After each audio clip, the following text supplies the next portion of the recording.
এই ছোট্ট একটা ভিডিও আমি করতেছি যাদের কিছু মানুষের উপকারে লাগতে পারে। এই 50 জিবির আমি ইন্টারনেট কিনলাম একটা। গ্রামীণের তো আসলে মান্থলি প্যাকগুলো অনেক এক্সপেন্সিভ হয়ে গেছে রিসেন্টলি, কম্পারেটিভলি অনেকের কাছে এক্সপেন্সিভ মনে হবে। তো সেই জন্য আপনার যাদের বাসা এবং অফিস, মানে বিষয়টা হচ্ছে যে আপনি 30 দিনের একটা প্যাকেজ কিনবেন এখন 400-450 টাকা এরকম। আগে যেটা হয়তো অ্যারাউন্ড 300-350 এরকম রেঞ্জে মনে হয় ছিল। তো এখন মনে হয় প্রাইসিংটা ওইরকম লেভেলে চলে গেছে।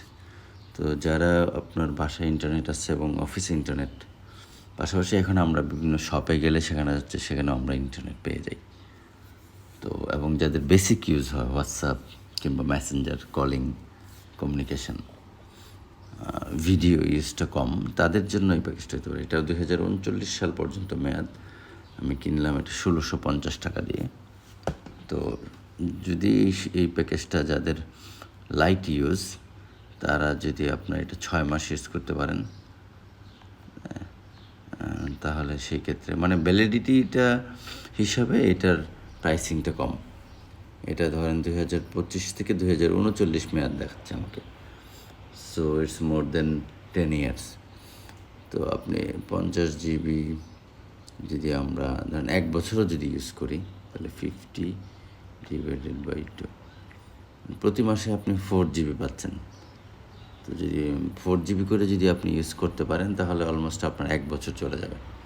সেই ক্ষেত্রে আপনার এই 1650 টাকার /12 ধরে, তাহলে মাসিক আপনাকে খরচ পড়তেছে 137 টাকা।